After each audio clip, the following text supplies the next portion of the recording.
Haleluya.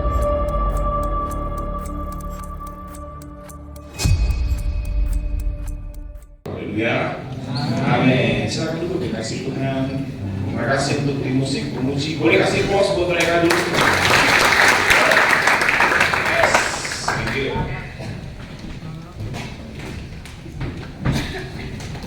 Boleh saya lihat siapa di antara saudara yang merasa dirinya masih muda? Yang masih muda. Oke, good. Thank you. Terima kasih.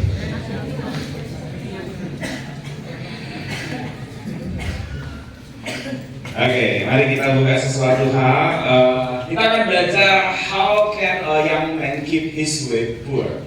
Kita lihat nanti. Kita mau ambil satu ayat Mazmur yang sangat terkenal, yaitu Mazmur 119.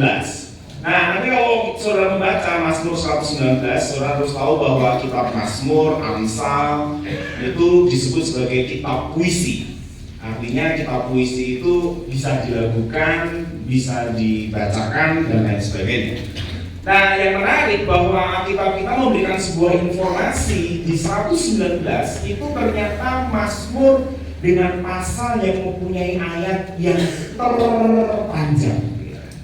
Jadi kalau saudara buka, maka Mazmur itu ada ayat yang Mazmur 119 itu ayat yang pertama sampai ayat yang ke 100. Ada yang mulai bingung, ada yang mulai ragu. Ayat yang pertama sampai ayat 176. Sudah yakin karena sudah langsung buka paling belakang kan, gitu kan? Ketemu 176.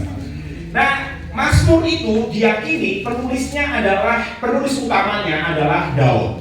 Tapi beberapa penafsir mengatakan bahwa Mazmur itu bukan hanya Daud yang menuliskannya, tetapi ada penulis-penulis yang lain. Nanti kalau kita pelajari secara seksama, itu sepertinya ada penggalan-penggalan dengan adanya sebuah jarak. Misalkan contoh, Mazmur ayat 1 sampai ayat yang ke-8, nanti ayat yang ke-9 itu baik manual maupun di handphone itu seperti ada jarak. Nanti masuk ke ayat yang ke-9 sampai ayat yang ke-16, mau masuk ke 17 ada jarak lagi gitu. Itulah yang dinamakan dengan nyanyian sebenarnya. Jadi itu nyanyian yang dilakukan atau dipuisikan gitu.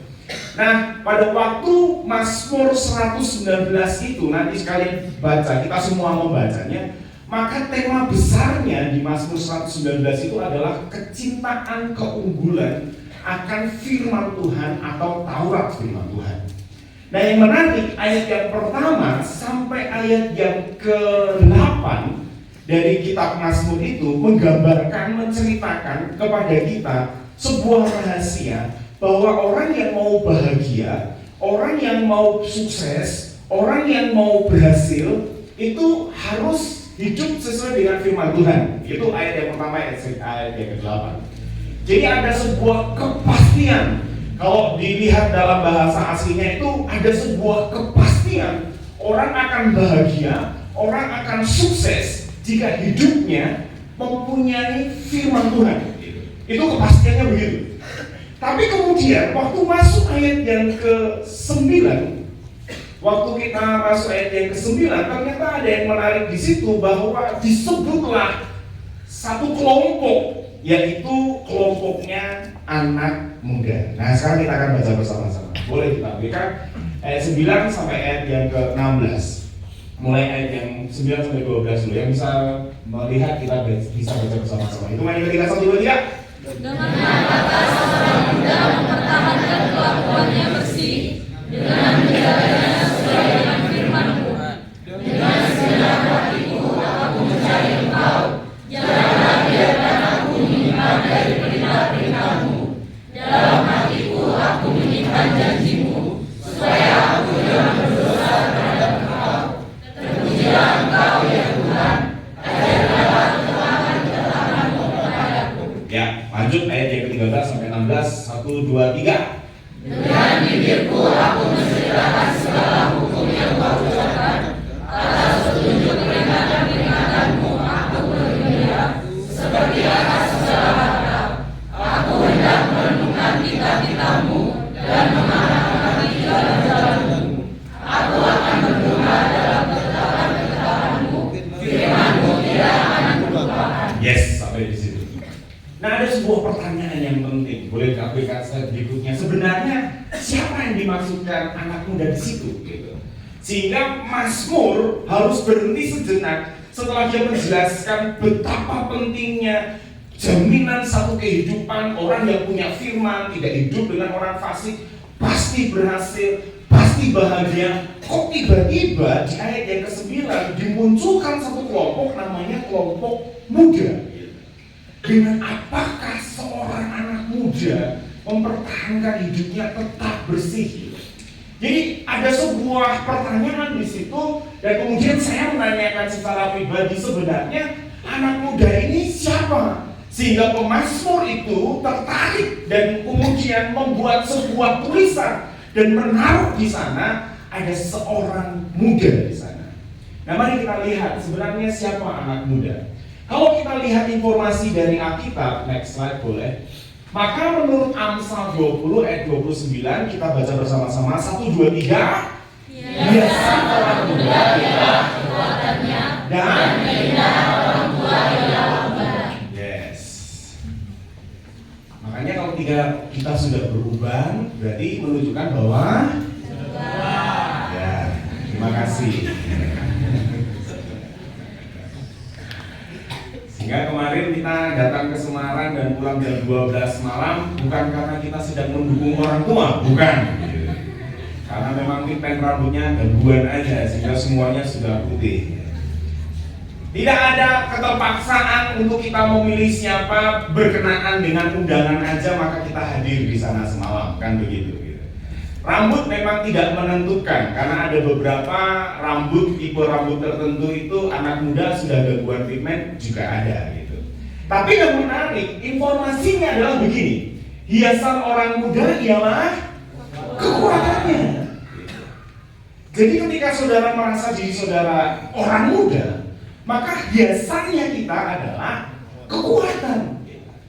Sehingga anak muda itu diinformasikan di kitab Amsal itu, anak muda itu betul-betul ketika dia disuruh sesuatu, melakukan sesuatu, untuk inisiatif sesuatu dan lain sebagainya, dia lebih daripada orang-orang yang dikatakan tua.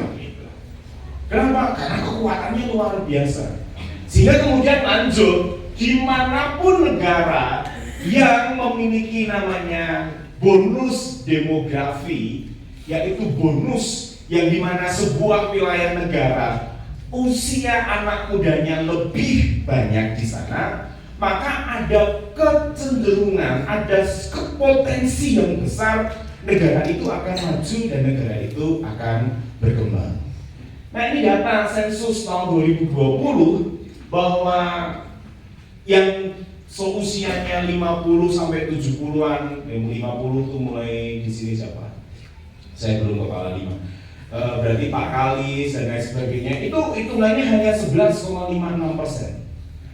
Jadi mulai Pak Kalis sampai Pak Pisem itu hitungannya sampai sana. Jadi di sini ada Pak Kalis, Pak Pisem, Om Yes, Tante Erni, Pak Jim, dan teman-temannya.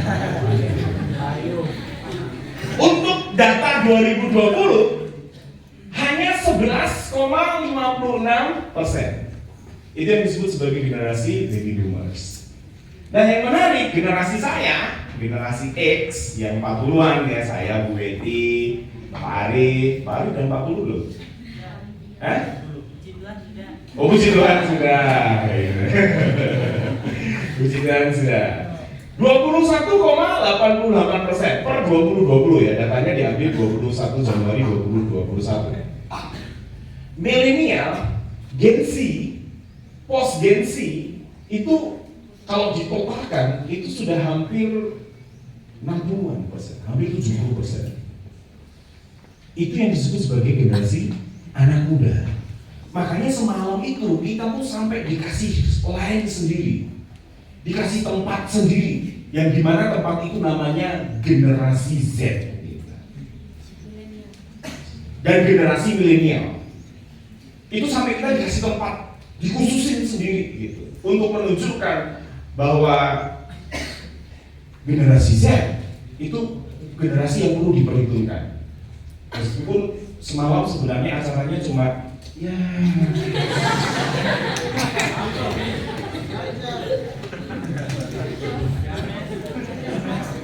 Seperti itu.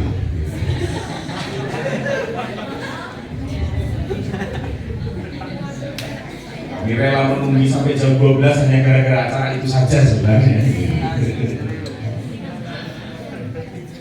Tapi fakta membuktikan, artinya generasi Z, generasi milenial itu sampai dengan hari ini kontak di Indonesia itu diperebutkan, itu diperhitungkan begitu rupa di konteks tahun depan 14 Februari tahun 2024. Karena fakta membuktikan kepada kita 25,8, 27,94, 10,88. Total keseluruhan hampir 70%. Makanya ketika salah satu calon presiden dan wakilnya seorang anak muda, ya, di luar apapun itu yang kita bicarakan, sebenarnya ingin targetkan ini kalau menurut saya. Ingin raih suaranya anak muda, karena generasi yang tua-tua kalau ditotalkan itu cuma 22%, 23%. Sisanya semua anak muda di sini. Itulah sebabnya anak muda merupakan bagian yang sangat penting buat generasi apapun, baik gereja, masyarakat, negara, dan lain sebagainya. Sehingga Amsal jelas mengatakan kepada kita, mahkotanya anak muda itu apa? Kekuatannya. Biasanya anak muda itu apa? Kekuatannya.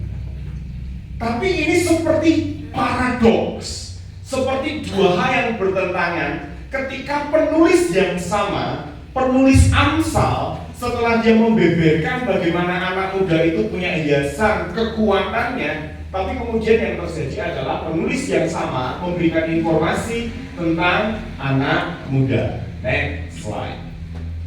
1, 2, 3. Kebodohan berkata pada hati orang muda, tetapi tobat diberikan akan muslim. Dua kali lagi. 1, 2, 3. Kebodohan berkata pada hati orang muda, tetapi tobat diberikan akan muslim. Terakhir 1, 2, 3. Kebodohan berkata pada hati orang muda, tetapi tobat diberikan akan muslim daripadanya. Fakta. Benar kalian tuh kuat, yes. Tapi mohon maaf, penulis yang sama ngomong, saudara itu bukan saya ngomong. Alkitab kita kasih info sangat jelas. Hiasannya anak muda kekuatan, ya, setuju saya. Tapi di sisi yang lain, kebodohan itu melekat pada hati orang muda. Artinya di satu sisi saudara kuat, di satu sisi saudara punya produktivitas yang sangat luar biasa, tapi sangat dekat dengan kebodohan. Salah satu contoh sekali lagi, ini contoh diumumkan. Yang mengikuti acara di Semarang adalah anak yang dibiayai KIP tingkat 1 plus bisnisnya, bisnis di IKBP. Tiba-tiba ada anak muda yang tiba-tiba datang ke Semarang dan bawa sepeda motor. Gak usah ditunjuk, ini contoh. Gak usah ditunjuk. Jadi nggak tahu kan, tiba-tiba kemudian ketahuan. Lah, kok kamu di sini? Iya Pak, ini kan jam keluar cowok gitu. Dia bilang begitu. Terus dia kasih tahu, ini jam keluar cowok benar, tapi jam keluar cowokmu sampai jam berapa? Kan jam keluar cowok itu sampai jam berapa? Lo jam cowok? 5. Sementara dia ketahuan di Semarang ya jam 4:30.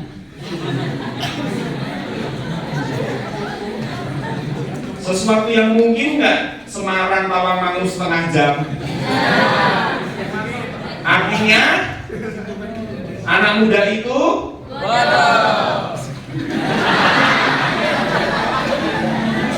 Ini saya nggak sedang nuding siapa-siapa enggak. Saya hanya ngasih contoh aja. Orang pengumumannya jelas kok.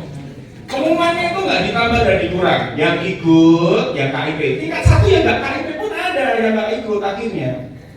Pengennya ikut gitu. Bahkan ada yang merasa sendirian di kamar. Aku ditinggalkan.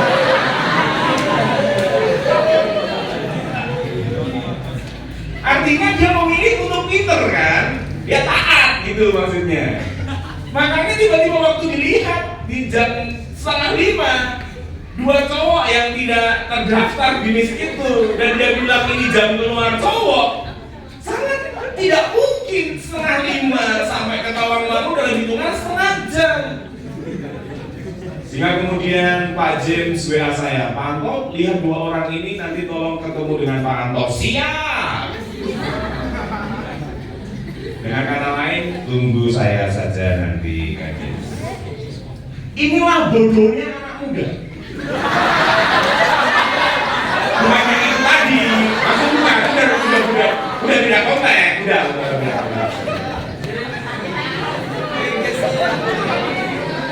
Ini udah beda konteks ya. Itu tadi cuma contoh, ini udah beda konteks. Jadi saudara itu di satu sisi Amsal mengatakan saudara itu punya kekuatan. Biasanya saudara itu kekuatan sampai negara pun menghitungkan kekuatan kalian, menghitungkan kemampuan saudara, menghitung sangat detail apa yang terjadi dengan generasi Z, generasi milenial. Tapi sayangnya Alkitab kita juga memberikan sebuah penjelasan kepada kita bahwa kebodohan itu melekat dalam diri anak muda. Pak Jen, bisa nggak cari anak yang satu ini Pak? Ini anak terhilang. Siapa? Carilah siang-siang hari. Nggak ketemu Pak Anto? Oke, nggak apa-apa, kita tunggu. Cari lagi. Bang Jirin, keliling-keliling, nggak ketemu. Tiba-tiba 4 orang datang dengan berlenggang santai.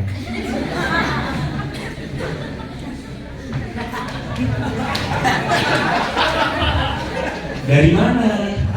Makan. Makan di mana? Warung Pak Bang. Sudah izin? Belum. Kan jadi bodoh.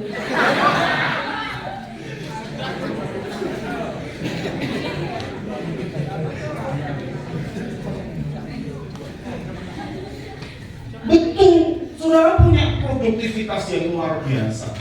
Betul, saudara itu dihitung kekuatannya, tidak salah. Tapi juga tidak salah juga.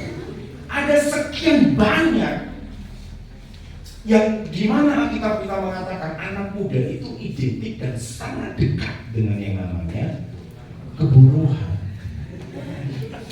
Kenapa kok tadi dibandingkan, tetapi tongkat didikan akan mengusir itu daripadanya. Lalu Amsal tadi mengatakan mahkota anak muda itu kekuatan, mahkotanya orang tua itu bukan bicara rambut, bukan bicara warna rambut. Tapi di dalam orang tua itu ada banyak hikmatnya. Sehingga kemudian saya selalu dan terus selalu saya selalu memotivasi, hei anak muda, cari mentor yang bisa kamu percaya. Kenapa? Karena ketika saudara ketemu dengan mentor, saudara akan diarahkan, saudara akan ditunjukkan jalannya. Kenapa? Karena orang tua sudah hidup lebih duluan daripada kita, sudah pernah menjalani masa muda. Dia sudah tahu mana yang kira-kira akan terjadi, yang baik ataupun yang tidak baik. Sehingga hikmat ada pada mereka. Itulah sebabnya kemudian dikatakan mahkotanya orang tua itu uban. Bukan masalah warna rambut, bukan. Tapi memang di dalam orang tua ada hikmat. Di dalam diri anak muda ada kekuatan. Tapi sayangnya ada identik dengan bodoh. Next slide. Itulah sebabnya ada sebuah pertanyaan dari pemazmur tadi. Dengan apa seorang muda mempertahankan kelakuannya tetap bersih? How can a young man keep his good word? Gimana tuh caranya?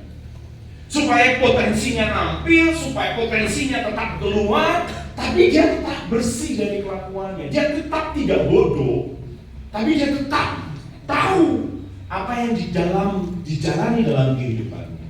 Sehingga yang pertama di Mazmur pasal 119 ayat yang ke-9, boleh slide. Kita baca bersama-sama 1, 2, 3. Dengan apakah seorang muda mengatakan kata-kata visi dengan menjaganya tidak bisa tidak.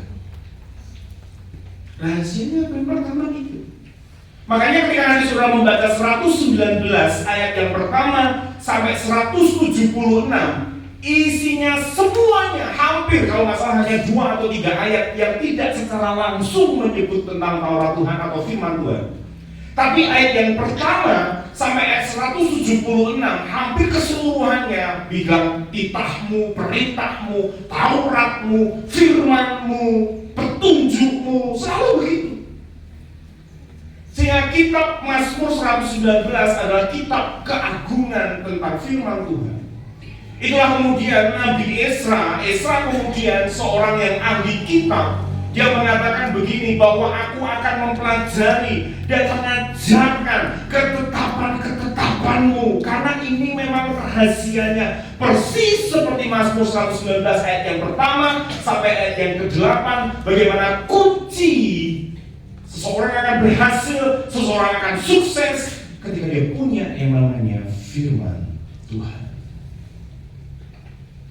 Menurut ahli katanya, kalau dijumlah seluruh pasal dan seluruh kitab dan dicari tengah-tengahnya, maka kita akan mendapatkan seluruh pasal Perjanjian Lama dan Perjanjian Baru. Kita akan mendapatkan persis di tengah-tengahnya itu 119 ayat 105. Sama-sama katakan 1, 2, 3. Firman-Mu adalah berita bagiku. Dan masih di 119 bicara firman Tuhan. Rahasianya seorang anak muda supaya tidak melekat kebodohannya dalam dirinya, maka anak muda itu harus terus melihat petunjuk, dan mengetahui. Makanya sekian anak yang kami disiplinnya apa? Salah satunya adalah baca firman Tuhan selama 1 bulan. Kalau yang SD3 nggak perlu baca firman Tuhan, tiap hari di kelas ada baca firman Tuhan kan? Yang IKBP salah satu yang kita lakukan apa? Baca firman Tuhan selama 1 bulan, upload ke kita. Kenapa? Supaya dikembalikan lagi. Nah, ada satu film yang menarik, namanya film itu adalah next slide, All Is Lost. Seorang yang cukup tua, mancing, hobinya mancing, dia bawa kapal sendiri gitu kan. Nah, karena dia mancing, dia suka mancing, tiba-tiba dia tertidur karena capek gitu. Nah, waktu dia bangun tidur, betapa kagetnya dia, karena tiba-tiba air itu masuk ke kapalnya dia gitu. Waktu air masuk ke kapalnya dia langsung cari penyebabnya kenapa. Waktu dia keluar, ternyata ada kontainer yang jatuh dan nabrak kapal itu sehingga lambung kapal itu pecah. Dan ketika lambung kapal itu pecah, maka air itu masuk ke kapalnya dia. Dan ternyata dia sudah ada di tengah lautan yang jauh dari tepi pantai. Dia bingung karena dia ngerti ini pasti tenggelam. Makanya dia ini cuma dia aja di pemerannya yang menarik. Tapi filmnya itu cukup lumayan bagus menurut saya sih. Saya sekarang belum bisa. Dia cari bagaimana caranya dia bisa selamat dari hal itu. Maka dia cuma mengandalkan 1 dan 2 hal saja. 1 namanya kompas, 2 namanya map atau peta. Dia bilang begini, terserah semuanya hilang gak apa-apa, tapi jangan sampai aku kehilangan kompas dan peta. Sebab kalau aku gak punya kompas dan gak punya peta, pasti aku gak akan selamat. Makanya filmnya judulnya All Is Lost. Semuanya hilang, tapi hidupnya terselamatkan. Kenapa?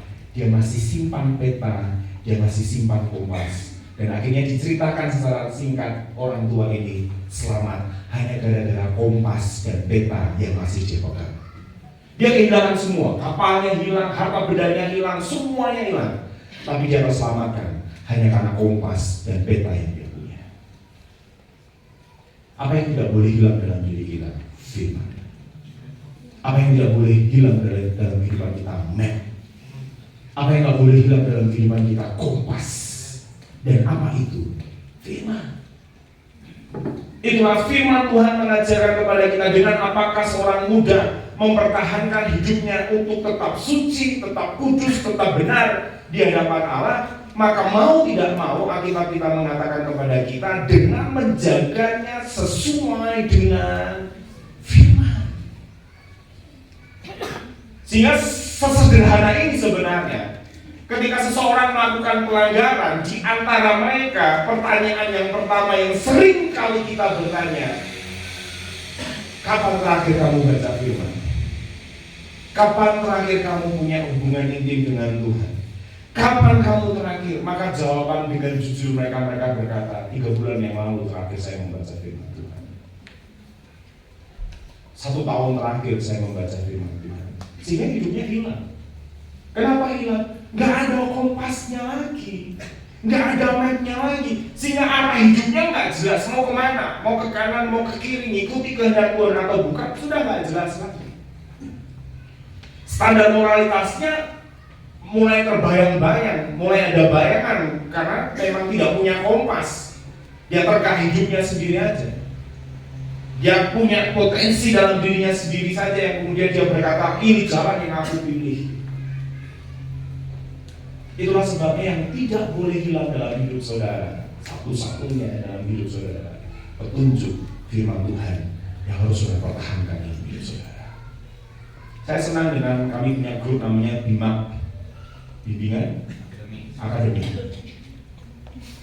Hanya sekian gelintir orang, tapi saya selalu berkata, ayo renungkan firman Tuhan. Kalau kamu bisa upload firman Tuhan, puji Tuhan, di antara sekian banyak anggota itu, dia upload firman Tuhan. Bukan masalah nguploadnya firman Tuhan, bukan. Tapi berarti dia tahu, dia butuh yang namanya kompas, dia butuh yang namanya petunjuk dalam hidupnya.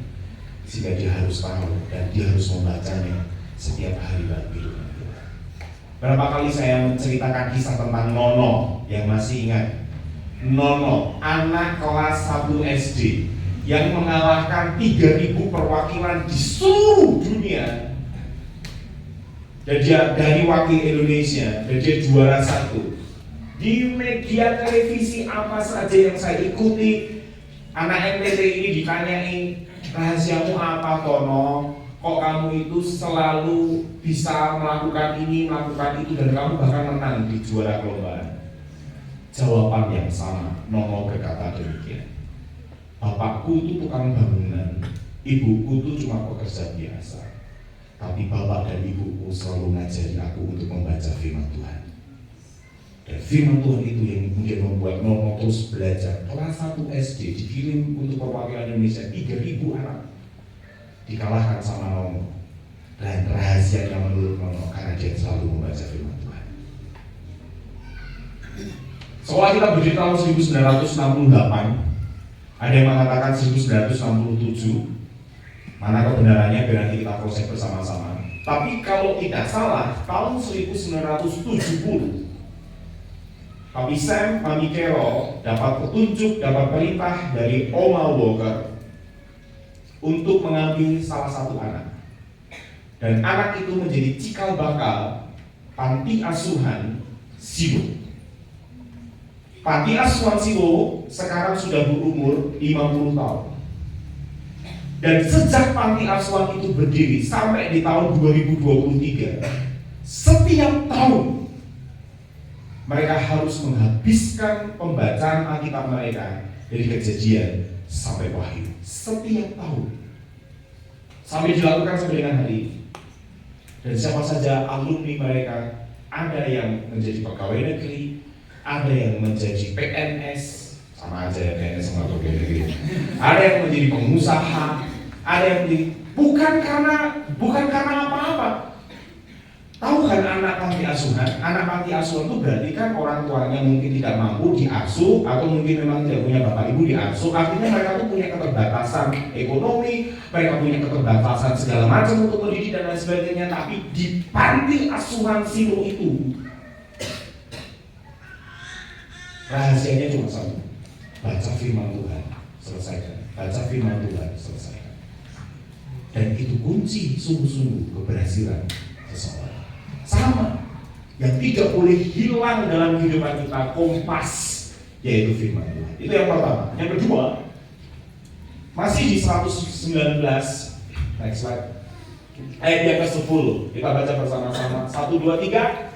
Dengan segenap hati itu aku mencari Engkau, janganlah biarkan aku menyimpang dari perintah-perintah-Mu. Sekali lagi boleh, 1, 2, 3. Dengan segenap hatiku aku mencari Engkau, janganlah biarkan aku menyimpang dari perintah-perintah-Mu. Next slide boleh. Saya sengaja memberikan gambar apa itu?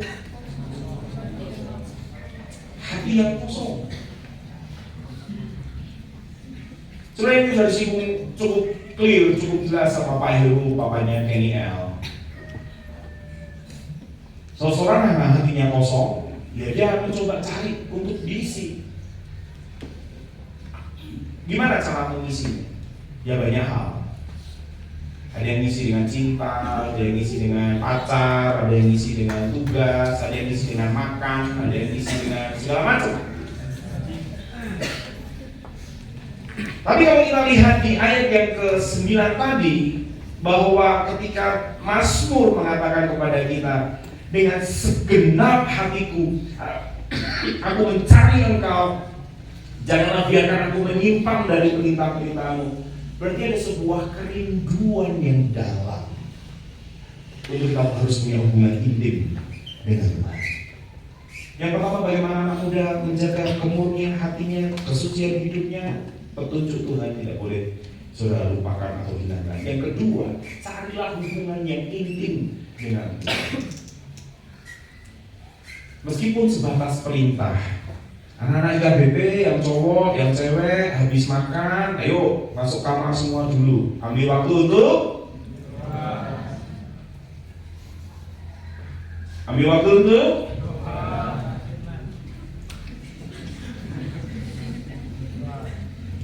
kalau SD3 kan terjadwal. Senin doa angkatan, Selasa doa cowok cewek, Rabu doa kamar pribadi atau istirahat, Kamis doa kamar, ya, Jumat doa bersama, kan gitu kan. IKBP habis makan,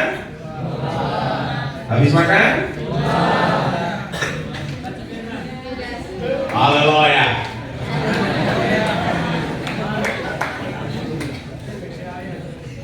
Sudah terstruktur seperti itu sebenarnya juga. Tapi sebagian, tidak semua ya, sebagian. Waktu Pak Jem turun, saya turun, habis makan, loh kok masih di luar? Loh kok masih nongkrong? Loh kok masih pegang handphone dengan posisi berbalik? Padahal harus doa. Kenapa saudara harus ikut doa pagi di jam 5:30 sampai jam 6? Kenapa harus itu? Supaya tidak kosong, supaya dia isi. Sehingga sudah tersurvei sebenarnya, cuman survei itu gagal karena keputusan. Dulu ada kesaksian, Pak, saya itu kalau pagi di rumah jam 9, mau ngantuk atau tidak, itu pokoknya jam 9, jam 10 baru bangun. Tapi setelah pendidikan di Tawangmangu, Pak, saya coba untuk bangun jam 9 pagi, nggak bisa, Pak. Jam 5 masih sudah pagi. Memang sudah pagi jam 5. Jam 5 masih sudah bangun. Kok bisa? Sudah teratur, sudah ada alarm di hatimu. Makanya secapek apapun, gitu kan. Tadi pagi sudah ada yang izin, Pak, saya izin tidak kerja bakti, misalkan gitu ya. Terus saya WA kembali, kamu kenapa kecapean? Saya balesin juga, sama, saya juga pulang dari jam semalam jam 12, bangun yuk, siapa saya bangun. Kecuali kalau saya nggak bangun kan, gitu. Sama-sama capek, kalau capek sama gitu. Saya tetap kerja bakti kok. Tetap urusin mobil hari ini kok. Artinya apa? Alarm kita itu pasti berbunyi lah. kecuali ada mistis tertentu. Pak Petrus Yunianto, Pak James, gitu kan. Saya pusing. Maaf, saya pikir jam 5 pagi. Ternyata dia WA-nya jam 12 malam. Bagus. Dia sudah sadar. Alarmnya berjalan.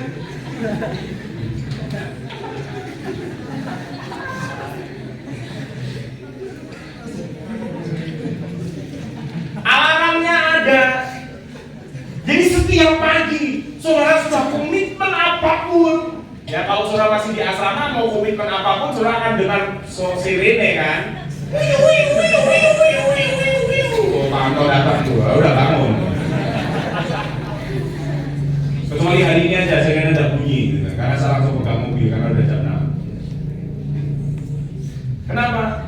Alarmnya berjalan. Kenapa? Saudara harus punya hubungan yang intim dengan Tuhan. Sebab kalau tidak, hatimu kosong. Mau serohani apa kita, mau sepintar apa kita, mau sekreatif apa kita, tanpa hubungan kita dengan Tuhan, yang kita kerjakan tetap yang namanya kekosongan. Yang kedua, supaya hidupmu tetap bersih dan tetap benar, milikilah hubungan yang intim dengan Tuhan. Yang ketiga, yang terakhir, kita baca bersama-sama. 1, 2, 3. Dalam hatiku menyimpan janjimu, supaya aku jangan berdosa. 1, 2, 3. Dalam hatiku menyimpan janjimu, supaya aku jangan berdosa. Yang terakhir, ayat terakhir, next slide. Yohanes pasal 15 ayat yang 3. 1, 2, 3. Kamu memang sudah bersih firman yang telah katakan. Terakhir 1, 2, 3. Kamu memang sudah bersih firman yang telah katakan.